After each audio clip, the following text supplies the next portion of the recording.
Hello everyone, welcome back to my YouTube channel Maths and Chemistry.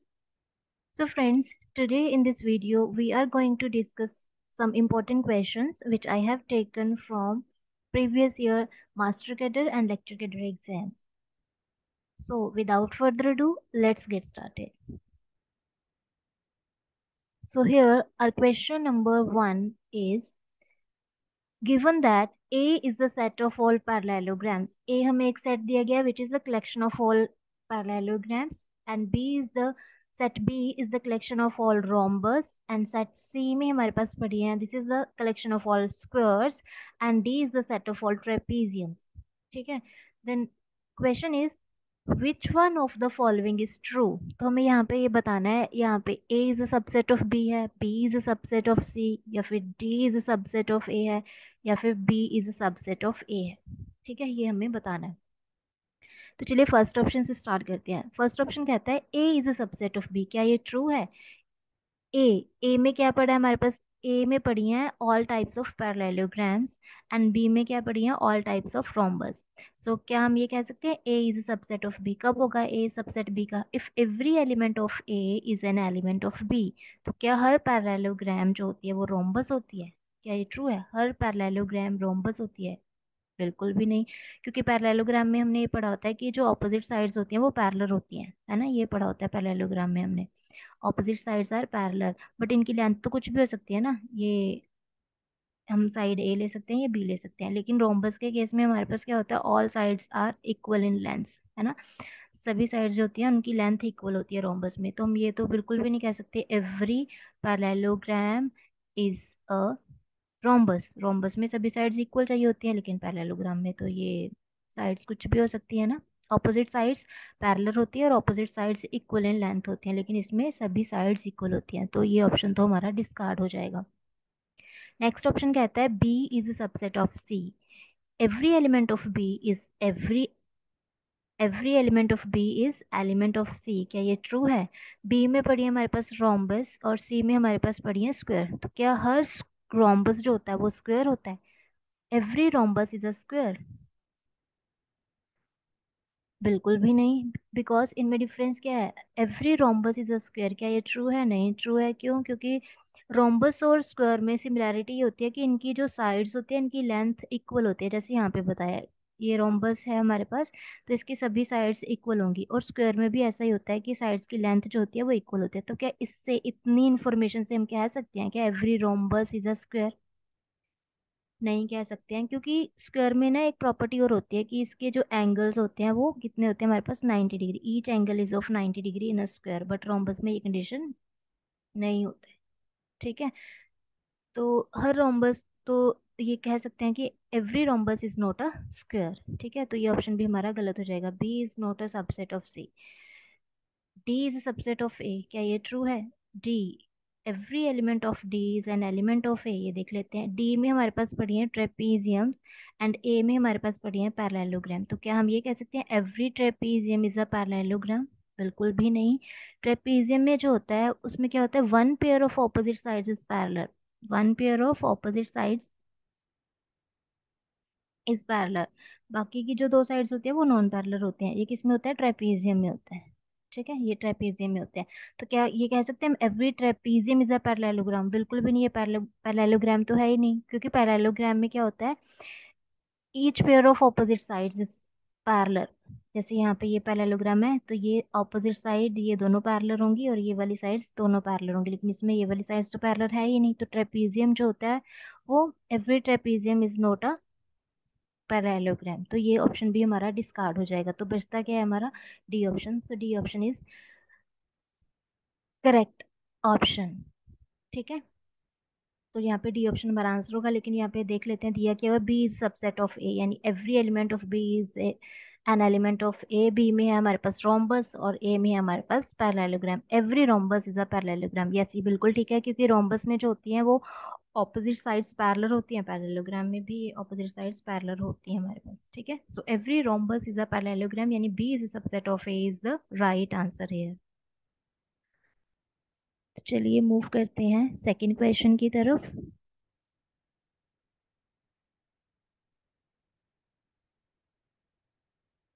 हाँ जी. So this is our question number 2. Two finite sets A and B have M and N elements respectively. तो हमें दिया हुआ है कि जो set A है, set A has M elements and set B has N elements. ये हमें given है, set A and B have M and N elements respectively.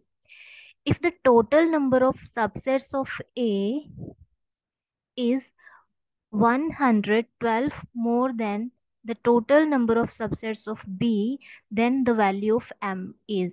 तो हमें M की वैल्यू बतानी है और कंडीशन हमें क्या दी गई है, total number of subsets of A के जो टोटल नंबर ऑफ सबसेट्स होंगे वो कितने होंगे. अगर सेट ए में M एलिमेंट्स है तो हमें पता है कि number of subsets of A कितने होंगे, 2m होंगे, total number of subsets of A. तो हमें ये दिया गया है the total number of subsets of A यानी 2m is 112 more than the total number of subsets of B. Total number of subsets of B कितने होंगे, 2n होंगे. तो जो total number of subsets of A है वो 112 ज्यादा है किससे, total number of subsets of B से. तो ये कंडीशन हमने अप्लाई कर लिया. इस इक्वेशन को सॉल्व करके हमने यहाँ से एम की वैल्यू बतानी है. 2m, ये जो वैल्यू हम इसको लेफ्ट हैंड साइड पे लेके आएंगे तो ये बन जाएगा 2n इज इक्वल टू 112. तो ये यहाँ से 2n हम कॉमन निकाल लेते हैं तो यहाँ पे क्या आएगा, 2m minus n minus 1 is equal to 112. तो हमें ये पता है, देखो यहाँ पे 2 की जो पावर थी, जो मैक्सिमम पावर है वो हमने कॉमन निकाली. और यहाँ पे ये देखो 2 समथिंग, ये इवन नंबर है, इवन माइनस 1 तो ये ऑड नंबर होगा. तो हम इसको ऐसे ब्रेक कर ले कि 2 की पावर्स हम इसमें से कॉमन निकाल लेते हैं जितनी भी आएंगी और इन टू सम ऑड नंबर. तो 112 की फैक्टराइजेशन क्या होगी, इसको हम लिख सकते हैं 2 4 16, 16 इंटू 7 सा कितना होता है 112, राइट. तो यहाँ से हम कंपैरिजन करें, 2n इज इक्वल टू 2 4 और ये नंबर जो होगा वो 7 के इक्वल होगा. तो n कितना आ गया हमारा, n की वैल्यू आ गई है यहाँ से 4 और 2m माइनस n, ये वाली जो वैल्यू है वो किसके इक्वल होगी, 7 के इक्वल होगी. -1 is equal to 7. 2m minus n की वैल्यू हमारे पास 4 है, this is equal to 7 plus 1 ये 8 हो जाएगा. अब यहाँ से हमें क्लियर है 2m minus 4 is equal to 2 3, यानी m माइनस 4 बेस सेम हो तो पावर्स इक्वल हो जाती है ना. तो m minus 4 is equal to 3, तो m की वैल्यू यहाँ से कितनी आ जाएगी, 7. So A option is correct here. Okay.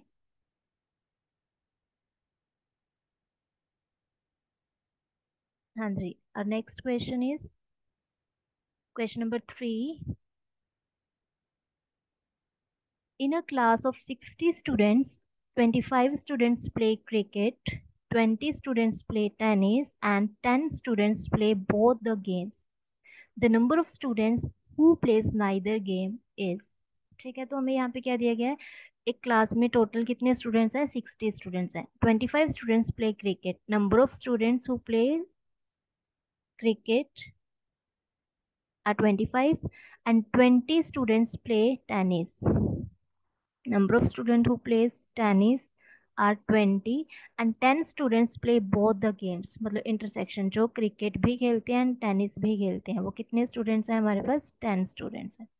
Now we have to find the number of students who play neither game. तो हमें बताना है वो ऐसे कितने स्टूडेंट्स हैं जो इनमें से कोई भी गेम प्ले नहीं करते हैं. ठीक है, तो यानी हमें बताना है नाइदर, ना तो वो क्रिकेट खेलते हो, कॉम्प्लीमेंट ले लिया, एंड ना ही वो टेनिस खेलते हो.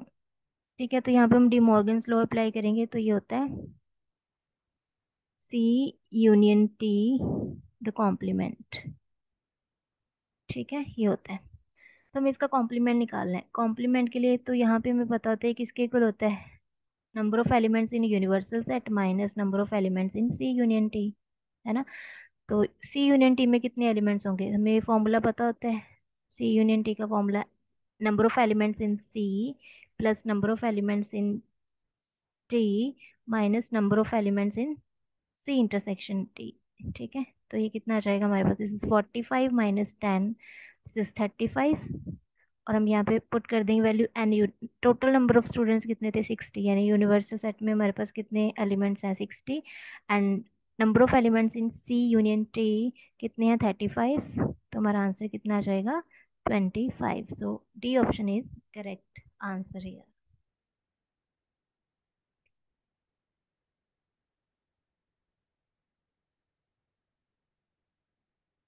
The question number 4 is, if the set A and B are defined as, set A में हमारे पास ऑर्डर्ड पेयर हैं, टपल्स पड़े हैं, which are solution of the equation y is equal to E raise to power X where x is any real number. और set B में हमारे पास वो वाले एलिमेंट्स हैं, वो वाले ऑर्डर्ड पेयर या टपल्स हैं जो ये कंडीशन सेटिस्फाई करते हैं कि y is equal to x होना चाहिए where x is a real number. तो हमें क्या बताना है, ए सेट और बी सेट की के बारे में बताना है। A is a subset of B, B is a subset of A, फिर A intersection B is equal to five, और ए यूनियन बी जो होता है वो ए होगा, इसके बारे में बताना है। तो इस टाइप के क्वेश्चन हम ग्राफ की हेल्प से इजीली कर सकते हैं। तो कैसे करेंगे हम इस क्वेश्चन से डील।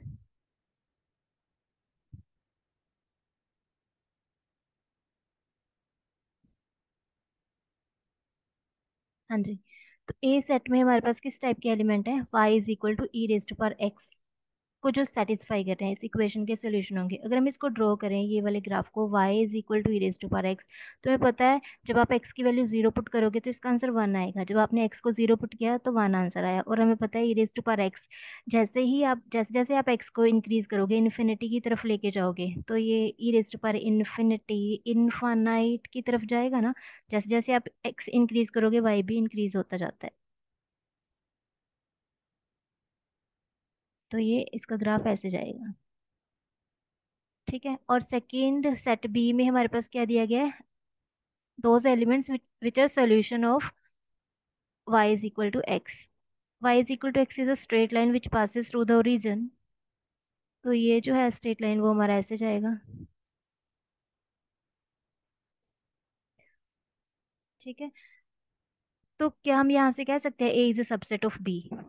a का ग्राफ ये पड़ा है, b का ग्राफ ये है, ये a का ग्राफ है और ये b का। क्या a सबसेट है b का, बिल्कुल भी नहीं, इन दोनों में तो कुछ कॉमन ही नहीं आ रहा। b सबसेट है a का, कि every element of b is an element of a, ये वाले यहाँ पे ये वाले एलिमेंट्स आ रहे हैं, यहाँ पे ये वाले पॉइंट्स आ रहे हैं, बिल्कुल भी नहीं, ये भी गलत है। a intersection b is five, मतलब दोनों में कुछ भी कॉमन नहीं है, बिल्कुल ठीक है, ये कहीं पे इंटरसेक्ट ही नहीं कर रहे हैं दोनों ग्राफ्स में, एक भी पॉइंट कॉमन नहीं है। तो सी ऑप्शन जो होगा वो हमारा करेक्ट आंसर होगा यहाँ पे। ठीक है,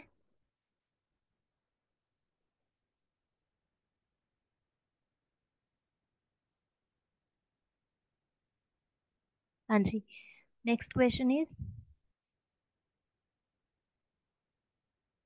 if two sets A and B are having 73 elements in common, then the number of elements common to the sets A cross B and B cross A। तो हमें ये पता है कि जो सेट ए में कुछ एलिमेंट्स है, सेट बी में कुछ एलिमेंट्स है, बट इतना क्लियर है, हमें नहीं पता कितने एलिमेंट्स हैं सेट ए में टोटल, कितने एलिमेंट है सेट बी में टोटल, बट इतना पता है कि set A and set B में जो कॉमन एलिमेंट्स है वो कितने हैं, 73 एलिमेंट्स कॉमन है। ठीक है, तो हमें बताना है कि जब आप उनका कार्टेशियन प्रोडक्ट करोगे, ए का कार्टेशियन प्रोडक्ट बी के साथ लोगे और बी का कार्टेशियन प्रोडक्ट ए के साथ लोगे, तो इन दोनों सेट्स में कितने एलिमेंट्स कॉमन आएंगे। तो इसका एक फॉर्मूला होता है, अगर आपने निकालना हो number of elements, number of elements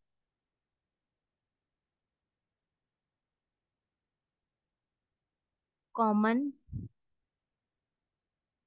in A cross B and B cross A, अगर टू सेट्स के कार्टेशियन प्रोडक्ट्स में आपने कॉमन एलिमेंट्स निकालने हो तो वो होता है फॉर्मूला, नंबर ऑफ एलिमेंट्स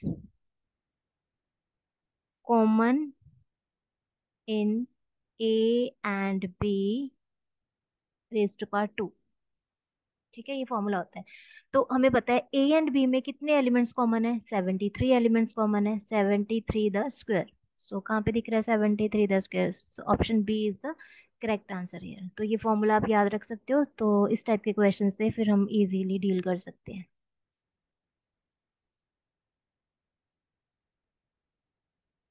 चलिए मूव करते हैं नेक्स्ट क्वेश्चन की तरफ। So here question number 6 is which one of the following statements is incorrect. तो हमें इनमें से इनकरेक्ट स्टेटमेंट बतानी है। Which of the following statements is incorrect. First statement है every infinite set has denumerable subset. Denumerable मतलब होता है कि infinite set which is countable, है ना, countable set. Every infinite set has a denumerable subset. चलिए next पढ़ते हैं। पहले हमें इनकरेक्ट स्टेटमेंट ढूंढनी है। अगर कोई ऑप्शन समझ ना आ रहा हो, क्लियर ना आ रहा, तो आगे बढ़ सकते हो सकता है जो आगे के ऑप्शंस पढ़े हैं उनमें से डायरेक्टली आप इनकरेक्ट स्टेटमेंट जो है वो ढूंढ पा रहे हो। ठीक है। नेक्स्ट कहता है irrational numbers are more in the number than rational number. बिल्कुल ठीक है।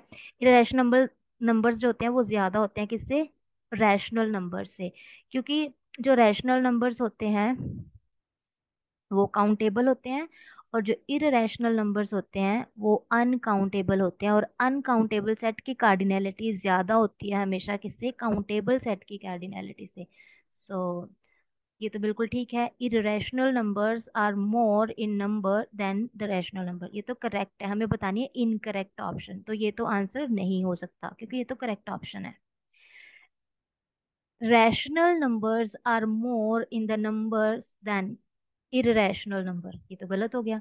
ये कहता है कि रैशनल नंबर ज्यादा होते हैं किससे, इरेशनल से। बिल्कुल भी नहीं, बिकॉज रैशनल नंबर तो हमें पता है काउंटेबल होते हैं, इरेशनल नंबर्स अनकाउंटेबल होते हैं। अनकाउंटेबल सेट की कार्डिनैलिटी हमेशा ज्यादा होती है काउंटेबल सेट की कार्डिनैलिटी से। तो रैशनल नंबर्स जो होते हैं वो ज्यादा नहीं हो सकते हैं। तो ये जो हमारे पास स्टेटमेंट है दिस इज इनकरेक्ट स्टेटमेंट, तो यहाँ पे हमारा आंसर, करेक्ट आंसर क्या होगा, ऑप्शन नंबर सी। तो बाकी के ऑप्शंस अगर आप देखना चाहते हो देख सकते हैं, अदरवाइज एग्जाम में हमें ऐसे ही करना है। अगर कोई ऑप्शन समझ नहीं आ रहा है तो डायरेक्टली मूव करो नेक्स्ट ऑप्शंस पे, हो सकता है वहां से आपको जो आपका करेक्ट आंसर है वो वहीं से मिल जाए इजीली, है ना। एक बार ये देख लेते हैं डी ऑप्शन क्या है। Every infinite set is equivalent to one of its proper subset. Yes, ये बिल्कुल ट्रू है। Every infinite set is equivalent to one of its proper subsets. हर एक इनफाइनाइट सेट जो होता है, कोई भी आप इनफाइनाइट सेट ले लो, वो हमेशा अपने एक प्रॉपर सबसेट के इक्विवेलेंट हो ही जाएगा। जैसे हम एग्जांपल्स में अगर हम देखें, set of real numbers, this is equivalent to its proper subset. यानी ये इंटरवल ले लो 0 to 1, ये भी अनकाउंटेबल सेट है, ये भी अनकाउंटेबल सेट है, तो ये इक्विवेलेंट सेट्स होंगे। और इनफाइनाइट सेट लेना है तो हम जेड ले सकते हैं, जेड इनफाइनाइट सेट है तो ये अपने एक प्रॉपर सबसेट के इक्विवेलेंट होता है। बिल्कुल 2z ले लो, 2z is a proper subset of z, और दोनों की कार्डिनैलिटी भी सेम है क्योंकि ये भी सेट काउंटेबल है, ये भी सेट काउंटेबल है, तो ये दोनों सेट्स क्या होंगे, इक्विवेलेंट होंगे। So every infinite set is equivalent to one of its proper subsets, ये ट्रू होता है। और जैसे ही फर्स्ट ऑप्शन था हमारा, every infinite set has a denumerable subset. बिल्कुल ठीक है। कोई भी आप इनफाइनाइट सेट ले लो, उसके पास एक काउंटेबल सबसेट होगा ही होगा जो इनफाइनाइट हो। जैसे सेट ऑफ रियल नंबर्स है, ये इनफाइनाइट है, इसका काउंटेबल सबसेट आप ले सकते हो जो इनफाइनाइट भी हो। Set of integers, set of R के लिए set of natural numbers, R के लिए सेट ऑफ रैशनल नंबर्स। ठीक है। These are denumerable subsets of infinite set. तो ऐसे ही अगर आप क्यों भी इनफाइनाइट सेट है, इसका अपने डी न्यूमरेबल सबसेट ढूंढना है तो वो जेड भी होगा, वो एन भी होगा, सेट ऑफ नेचुरल नंबर भी होगा। ठीक है। तो ये ऑप्शंस हमारे, option number A, B and D जो थे वो करेक्ट आंसर्स हैं, करेक्ट स्टेटमेंट्स हैं, ट्रू स्टेटमेंट्स हैं। तो ऑप्शन सी जो था वो फॉल्स स्टेटमेंट थी और हमें इनकरेक्ट स्टेटमेंट ही यहाँ पे बतानी थी।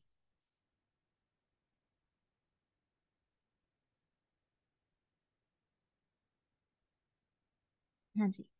सो here question number 7 is, question number 7 says which one of the following statement is correct। अब हमें इन 4 ऑप्शंस में से करेक्ट स्टेटमेंट जो है वो बतानी है। Correct statement, option A is for any prime number p there exists a real number x which is greater than zero, यानी पॉजिटिव रियल नंबर एग्जिस्ट करता है, such that x square is equal to p. वो कहता है क्या ये statement true है कि अगर हम कोई भी प्राइम नंबर लेते हैं पी, तो वो प्राइम नंबर के लिए हमारे पास एक ऐसा पॉजिटिव रियल नंबर एग्जिस्ट करता हो कि वो पॉजिटिव रियल नंबर का स्क्वायर करने पे हमारे पास वो प्राइम नंबर बन जाए। यस, ये स्टेटमेंट बिल्कुल करेक्ट है, क्योंकि अगर आप प्राइम नंबर लेते हो ना, जैसे टू होता है प्राइम नंबर, 3, 5, 7, 11, ये प्राइम नंबर्स हैं ऐसे।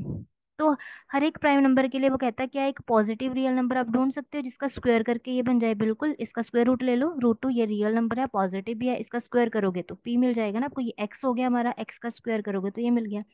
3 के लिए √3 हमारा पॉजिटिव रियल नंबर, इसका स्क्वायर करोगे 3 आ जाएगा। 5 के लिए √5 ले लो, इसका स्क्वायर करोगे तो ये पॉजिटिव रियल नंबर हमें मिल रहा है एक्स, जिसका स्क्वायर करने पे ये हमारा प्राइम नंबर बन रहा है ना। तो हम ये कह सकते हैं for every prime number p there exist a real number square root of p, ये ग्रेटर देन जीरो भी हो गई, सच दैट कि जब हम इसका स्क्वायर करेंगे तो हमारे पास क्या बन जाएगा, ये पी, और यही हमारा एक्स होगा। तो ये स्टेटमेंट बिल्कुल करेक्ट है और यही हमारा राइट आंसर होगा।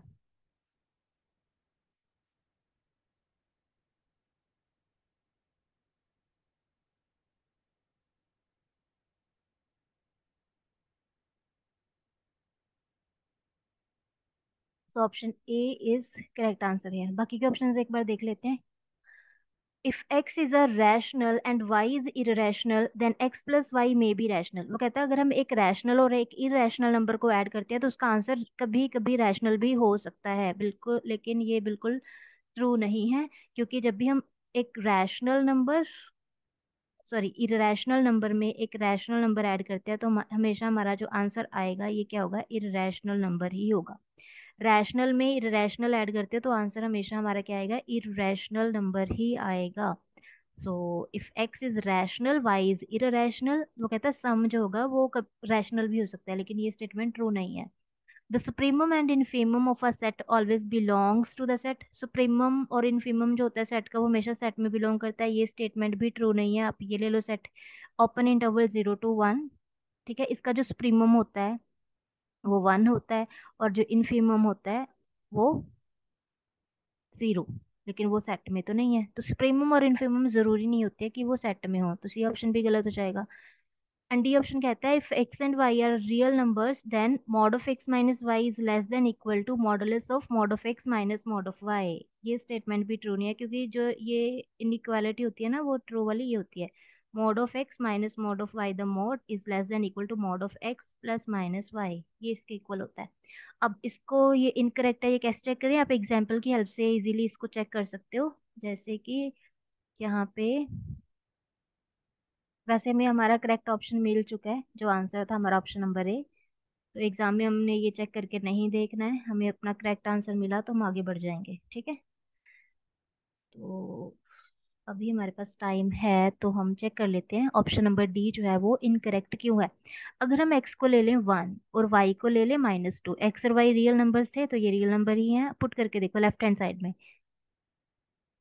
एक्स माइनस वाई, वाई हमारे पास है -2, तो लेफ्ट हैंड साइड हमारे पास आ गई है 3 सॉल्व करके। ऐसे ही राइट हैंड साइड सॉल्व करेंगे अगर हम, तो ये है मॉड ऑफ एक्स, एक्स हमारा 1 है, minus mod of y, and this is equal to mod of 1 minus mod of modulus of 2 is 2, this is equal to 1।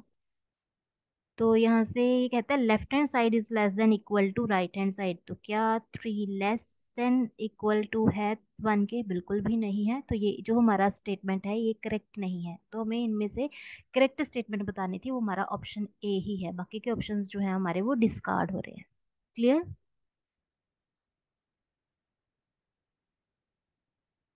हाँ जी। So here our question number 8 is in the symmetric group S3 the order of the element this. हमें इस element का order बताना है। इस element को हम अगर लिखना चाहें लीनियर फॉर्म में तो हम ऐसे लिख सकते हैं ना, यहाँ पे 1 goes to 2, then 2 goes to 1 and 3 goes to 3, ऐसा ही एलिमेंट। तो हम इसको लिख सकते हैं अगर हम सिंगल रो में इसको रिप्रेजेंट करना चाहें, 1 goes to 2, then 2 goes to 1, 2 goes to 1, 3 fix है। तो ये जो एलिमेंट है वो इसके इक्वल है, 1 2 1 2। S3 में हमें पता है ये 2 साइकिल है और 2 साइकिल का ऑर्डर कितना होता है, 2 होता है। This is two cycle. जब आप इसको सिंगल रो में रिप्रेजेंट करोगे तो ये ऐसे रिप्रेजेंट होगा, 1 goes to 2, 2 goes to 1 and 3 is fix here. And because ये टू साइकिल है तो टू साइकिल की का जो ऑर्डर होता है वो 2 होता है, 3 साइकिल का जो ऑर्डर होता है वो 3 होता है ना। तो इसका आंसर कितना आ जाएगा हमारा, ऑप्शन नंबर बी। हाँ जी। Question number 9 is which one of the following statement is incorrect. हमें इनकरेक्ट स्टेटमेंट इनमें से ढूंढनी है। तो ऑप्शन ए क्या कहता है, a group G is abelian if and only if the mapping f from the group G to G given by f of x is equal to x raise to power -1, this is a homomorphism. अच्छा, ठीक है। इसके लिए ना ये हमें इसका proof check करना पड़ जाएगा, तो पहले एक बार के लिए हम ए ऑप्शन छोड़ते हैं, हमें इनकरेक्ट स्टेटमेंट बतानी, हो सकता है आगे के ऑप्शंस में हमारा आंसर पड़ा हो। एक बार के लिए इसको छोड़ देते हैं क्योंकि इसको सॉल्व करना पड़ेगा।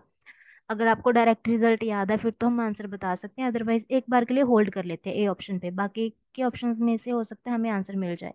हमें इनकरेक्ट ऑप्शन बताना है। सेकेंड ऑप्शन में कहता है द प्रोडक्ट ऑफ टू सब groups of a group is सब ग्रुप। ये मिल गया हमें, ये इनकरेक्ट ऑप्शन है, ऑप्शन बी। क्योंकि हम जो रिजल्ट पढ़ते हैं ना वो ये पढ़ते हैं कि अगर जी हमारे पास ग्रुप है, फाइनाइट ग्रुप, और उसके दो सब ग्रुप्स हम ले लेते हैं एच एंड के। ठीक है, जी इज अ ग्रुप और उसके टू सब ग्रुप्स हमने ले लिए एच एंड के। तो जो प्रोडक्ट होता है ना इनका एच के, ये भी सब ग्रुप बन जाता है जी का।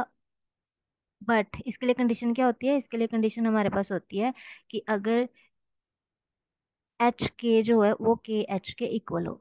अगर ये दोनों सब ग्रुप्स ये कंडीशन सेटिस्फाई करते हैं, आप एच के निकालो के एच निकालो, अगर ये दोनों इक्वल आ रहे हैं तभी हम बोल सकते हैं इनका जो प्रोडक्ट होगा वो सब ग्रुप होगा जी का। लेकिन उसने यहाँ पे बोल दिया द प्रोडक्ट ऑफ टू सब groups of a group is a सब ग्रुप। ये कंडीशन तो मेंशन ही नहीं की यहाँ पे। प्रोडक्ट बन जाता है लेकिन उसके साथ ये कंडीशन होना रिक्वायर्ड है, नेसेसरी है, ये होना चाहिए तभी वो प्रोडक्ट जो होगा टू सब ग्रुप्स का वो सब ग्रुप बन पाएगा। तो ये हमारा इनकरेक्ट स्टेटमेंट है और यही हमारा आंसर होगा। बाकी का ऑप्शंस हम चेक कर लेते हैं। All subgroups of a cyclic group are cyclic, बिल्कुल ठीक है, ये रिजल्ट होता है। Every subgroup of cyclic group is cyclic, अगर ग्रुप साइक्लिक हो तो उसका हर सब ग्रुप जो होता है वो साइक्लिक होता है, correct statement. All groups of order less than 6 are abelian. Less than 6 order के ग्रुप्स कौन कौन से होंगे, 5 ऑर्डर का होगा, 4 ऑर्डर का हो सकता है, 3 ऑर्डर के ग्रुप की बात कर रहा है वो, 2 ऑर्डर के और 1 ऑर्डर के। तो हमें ये बताना है कि 6 ऑर्डर से लेस अगर ऑर्डर होगा किसी भी ग्रुप का वो हमेशा अबिलियन होगा। यस बिल्कुल ट्रू है, क्योंकि 6 ऑर्डर से लेस होगा तो 5 हो सकता है, 4 ऑर्डर हो सकता है, 3 2 1 हो सकता है। तो 5 ऑर्डर के ग्रुप की बात करते हैं। 5 इज अ प्राइम नंबर, अगर ग्रुप का ऑर्डर प्राइम होता है तो हमें ये पता है every group of prime order is cyclic. तो अगर ग्रुप का ऑर्डर 5 हुआ तो वो साइक्लिक होगा। And every cyclic group is abelian, and every cyclic group is abelian, तो ये अबिलियन होगा, बिल्कुल ठीक है। 5 ऑर्डर का तो अबिलियन हो जाएगा।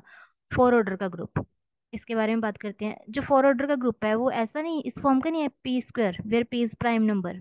पी अगर हम 2 ले लें तो 2 का स्क्वायर करके 4 आता है, हमने रिजल्ट पढ़ा हुआ है every group of order p square where p is prime number is abelian. P square order का कोई भी ग्रुप जो होता है वो हमेशा अबिलियन होता है, जहाँ पे पी हमारा क्या होना चाहिए, प्राइम नंबर होना चाहिए। तो ये भी ग्रुप अबिलियन होगा अगर 4 ऑर्डर का हुआ। 3 फिर से प्राइम नंबर है, 2 भी प्राइम नंबर है। Every group of prime order is cyclic, तो अगर इस ऑर्डर के ग्रुप्स हुए तो वो साइक्लिक होंगे। And every cyclic group is abelian, तो ठीक है ये भी अबिलियन बन रहा है। और 1 ऑर्डर का तो होता है, ये ट्रिवियल ग्रुप है, ये अबिलियन होगा ही होगा, identity.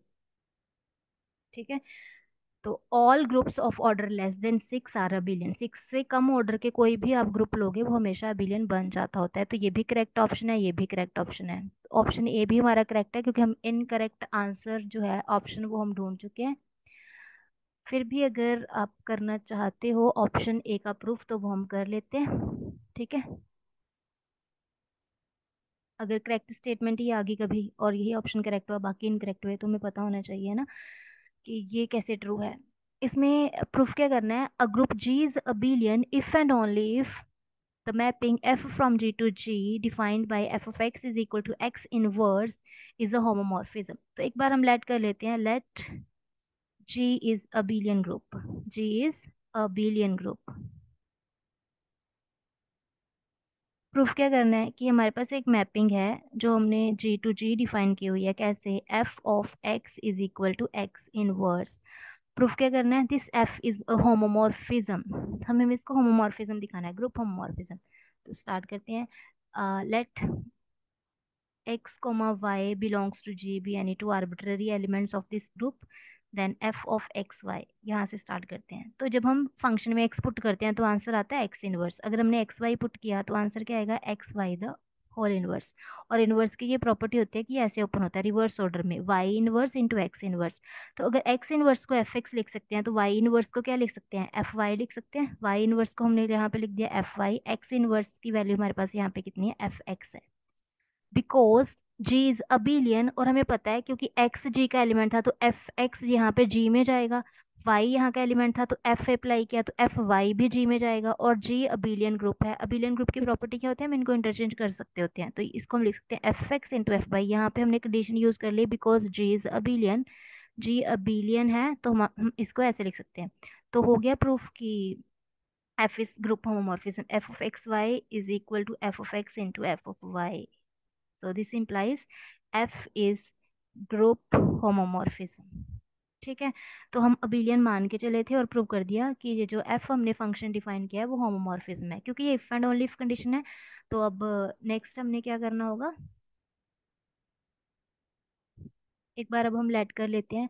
Late the mapping f from a group G to G defined by f of x is equal to x inverse, this is a homomorphism। ये मान लेते हैं ये होमोमॉर्फिज्म है। टू प्रूफ क्या करना है?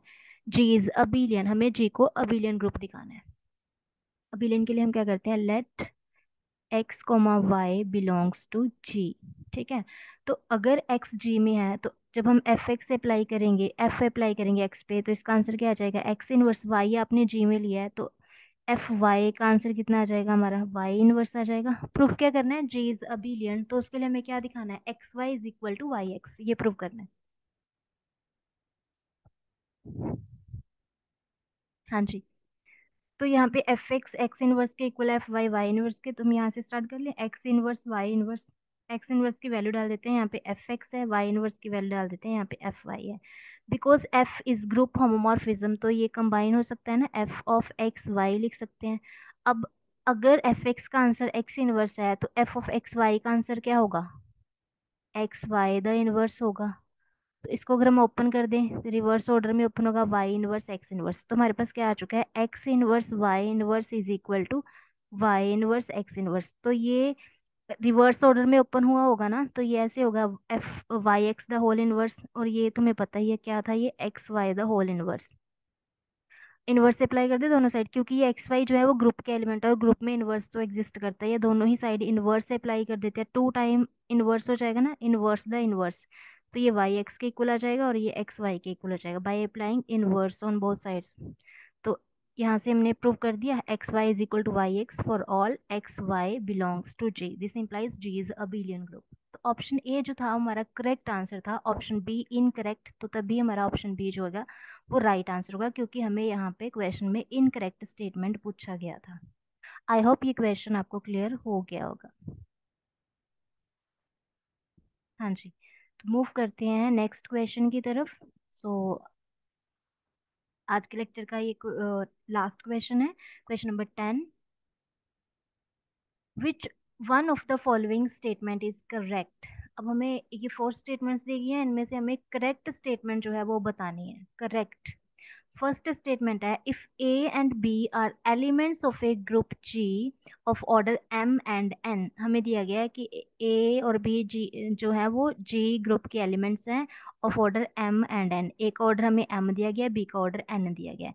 वो कहता अगर ऐसा है, क्या ये कहना ठीक है हमारा? Then order of A B is m n, कि जो ए बी का ऑर्डर होगा वो एम एन होगा, इनका प्रोडक्ट होगा। ये स्टेटमेंट ट्रू नहीं है। ये पता कब होता है? हमारे पास हम एक रिजल्ट पढ़ते हैं, लेट जी बी ग्रुप। ठीक है, तो इन जनरल हमारे पास ये रिजल्ट होता है कि ऑर्डर ऑफ ए बी जो होता है वो ऑर्डर ऑफ बी ए के इक्वल होता है। ये रिजल्ट होता है इन जनरल। बट अगर मान लो ये ग्रुप के एलिमेंट है ए बी, और ये कंडीशन सेटिस्फाई कर रहे हैं A B is equal to B A, ये दोनों ही एलिमेंट आपस में कम्यूट करते हैं, एंड और साथ में ये कंडीशन हो कि ऑर्डर ऑफ ए और ऑर्डर ऑफ बी जो भी होगा उनका जीसीडी 1 है। अगर ये कंडीशन है हमारे पास ऐसी होती है, तब हम कह सकते होते हैं कि जो ऑर्डर ऑफ ए बी होगा वो order of a into order of b के इक्वल होगा। ठीक है, अब इसमें एक्स्ट्रा कंडीशन तो हमें कोई दी नहीं गई है। वैसे अगर एग्जाम में आप ये रिजल्ट भूल भी जाते हो तो हम बाय एग्जाम्पल हम इसको इस ऑप्शन को डिस्कार्ड कर सकते हैं। कोई भी ग्रुप ले लेते हैं, हम जी ले लेते हैं फोर्थ रूट ऑफ यूनिटी, यानी 1 - 1 आयोटा एंड माइनस आयोटा, हमें पता है ये ग्रुप फॉर्म करता है, this is fourth root of unity. और ये एलिमेंट जो है वो ग्रुप बनाते हैं under multiplication.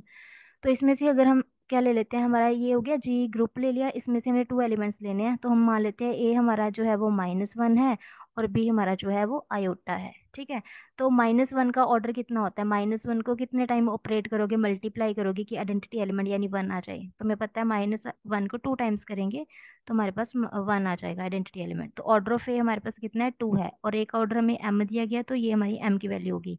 Order of B हमें n दिया गया है, ऑर्डर ऑफ बी, बी हमारे पास क्या एलिमेंट आयोटा, आयोटा को कितने टाइम मल्टीप्लाई करने पे 1 आएगा आइडेंटिटी एलिमेंट 4 टाइम्स, तो ऑर्डर ऑफ बी कितना है हमारा 4 है इस ग्रुप में, और ऑर्डर ऑफ बी को हमने नेम देना है एन। अब हमने निकालना क्या है, ए बी का ऑर्डर निकाल के देखना है। ए और बी को मल्टीप्लाई करो, ए बी बनता है हमारा माइनस आयोटा। ठीक है, तो इसका ऑर्डर निकालना है, ऑर्डर ऑफ ए बी यानी order of minus iota. Minus iota को कितने टाइम मल्टीप्लाई करोगे कि हमें इस ग्रुप का आइडेंटिटी एलिमेंट यानी 1 मिले, कितने टाइम मल्टीप्लाई करोगे माइनस आयोटा क्योंकि 1 आंसर आ जाए, 4 टाइम्स ना। तो ऑर्डर ऑफ ए बी कितना है, 4 है। तो वो कहता है कि ऑर्डर ऑफ ए बी जो होगा ना वो m इंटू एन के इक्वल होगा, फर्स्ट ऑप्शन ये कहता है। तो हम देख लेते हैं m इंटू एन कितना है, 8 आ रहा है, ये तो क्या वो 4 के इक्वल है, बिल्कुल भी नहीं है। तो ये जो ऑप्शन ए है ये तो बिल्कुल गलत है, ये करेक्ट ऑप्शन नहीं है। ठीक है, हाँ जी, नेक्स्ट ऑप्शन पे चलते हैं। If G is a group of even order then there are exactly an odd number of elements of order 2। Yes, ये रिजल्ट होता है, ये हम ग्रुप थ्योरी में पढ़ते हैं, ये बिल्कुल करेक्ट ऑप्शन है। If G is a group of even order, अगर ग्रुप का ऑर्डर इवन हो, ऐसे ग्रुप में जो 2 ऑर्डर के एलिमेंट्स होंगे, number of elements of order 2 वो हमेशा ओड होंगे। मतलब किसी भी ग्रुप में अगर इवन ऑर्डर का ग्रुप ले रहे हो, कोई भी ग्रुप नहीं, अगर इवन ऑर्डर का ग्रुप ले रहे हो तो उसमें जो 2 ऑर्डर के एलिमेंट्स होंगे जब आप उनको काउंट करोगे वो हमेशा एक ऑड नंबर बन रहा होगा, या तो 1 होंगे या 3 होंगे या 5 होंगे या 7 होंगे, ऐसे होंगे। यहाँ पे आप एक बार चेक भी कर सकते हो, ये था देखो इवन ऑर्डर का ग्रुप लिया था ना हमने, ये 4 ऑर्डर का ग्रुप है, 1 2 3 4, इसमें 2 ऑर्डर के एलिमेंट चेक कर लो। 1 का ऑर्डर कितना है, 1 तो आइडेंटिटी एलिमेंट है, इसका ऑर्डर 1 है। ऑर्डर ऑफ -1 2, -1 को 2 टाइम मल्टीप्लाई करने पे 1 आता है।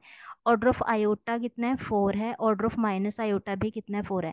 तो ये ग्रुप है इवन ऑर्डर का, तो इसमें 2 ऑर्डर के एलिमेंट्स कितने हैं, ये देखो 2 ऑर्डर का एलिमेंट एक ही पड़ा है ना, तो ये ऑड नंबर है ना, 1 1 एक ही है।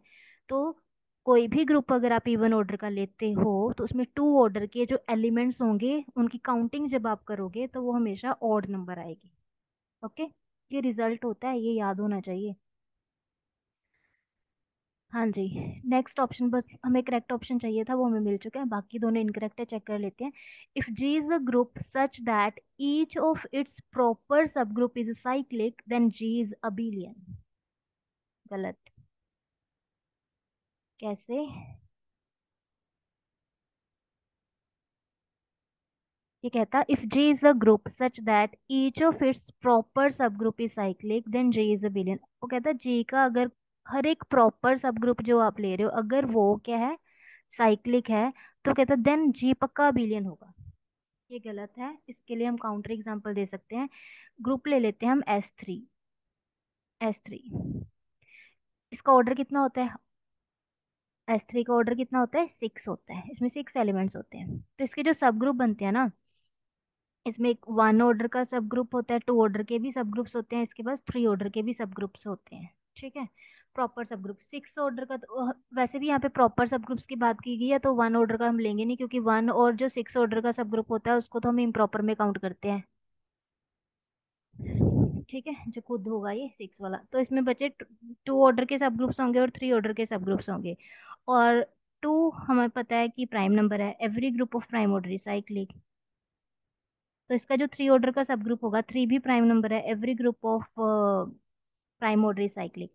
तो S3 में, S3 के जो भी प्रॉपर सब ग्रुप्स हैं, ये देखो टू ऑर्डर के होंगे या थ्री ऑर्डर के होंगे, वो साइक्लिक होंगे, क्योंकि ये ऑर्डर जो है वो एक प्राइम नंबर बन रहा है। So every proper subgroup of S3 is cyclic, है ना, साइक्लिक, ये वाली कंडीशन सेटिस्फाई हो रही है। Each of its proper subgroup is cyclic. Then वो कहता है जी अबिलियन होगा। तो क्या S3 अबिलियन होता है? नो, ये नॉन अबिलियन ग्रुप होता है। तो ये कंडीशन तो क्या होगी, गलत होगी, क्योंकि ग्रुप, इसका हर प्रॉपर सब ग्रुप साइक्लिक आ रहा है, बट जो जी है वो अबिलियन तो नहीं बन रहा, वो तो नॉन अबिलियन है। तो ये इनकरेक्ट ऑप्शन है, ये ए भी हम डिस्कार्ड कर चुके हैं। डी ऑप्शन कहता है the order of any element of a group is always finite. कोई भी ग्रुप ले लो, उसका, उसके किसी भी एलिमेंट का ऑर्डर अगर आप निकालोगे, ये कहता है हमेशा फाइनाइट ऑर्डर होता है। जी नहीं, ये भी गलत है, क्योंकि अगर आप ग्रुप ले लेते हो Z under addition, group of integers under addition, तो इसमें अगर आप ऑर्डर चेक करो, वन का ऑर्डर चेक करो, टू, थ्री, फोर, इनका, ये सब इनफाइनाइट ऑर्डर के एलिमेंट्स हैं। तो ये कहता है कि अगर आप कोई भी ग्रुप ले रहे हो, उसमें किसी भी एलिमेंट का ऑर्डर निकालो, वो हमेशा फाइनाइट होता है। ये बात गलत है, क्योंकि देखो वन का अगर आप ऑर्डर निकालोगे, ऑर्डर क्या होता है कि वन को आप कितने टाइम ऑपरेट करो, ऑपरेट मीन्स जो भी ऑपरेशन यूजर है, कितने टाइम ऐड करो कि इस ग्रुप का आइडेंटिटी एलिमेंट आ जाए, और हमें पता है जेड में आइडेंटिटी एलिमेंट जीरो होता है। तो वन को कितने टाइम ऐड करोगे कि जीरो बन जाए, कभी नहीं बनेगा। तो क्या इसका ऑर्डर फाइनाइट है? हम ऑर्डर तो ढूंढ ही नहीं पा रहे हैं, इनफाइनाइट ऑर्डर बोलेंगे अब इसको, है ना। ऐसे टू को कितने टाइम ऐड करोगे जीरो आ जाए, कभी नहीं बन पाएगा ना। तो टू का ऑर्डर फाइनाइट तो है ही नहीं। तो ये कहता है कि, ये ऑप्शन तो कहता है कि हर एक एलिमेंट का ऑर्डर फाइनाइट होगा, तो ये तो गलत बात होगी ना। तो ये ऑप्शन डी भी हमारे पास क्या हो जाएगा, डिस्कार्ड हो जाएगा। So option B is correct option है। तो आज के लिए इतना ही। आई होप ये क्वेश्चन आपको क्लियर हो गए होंगे। ठीक है।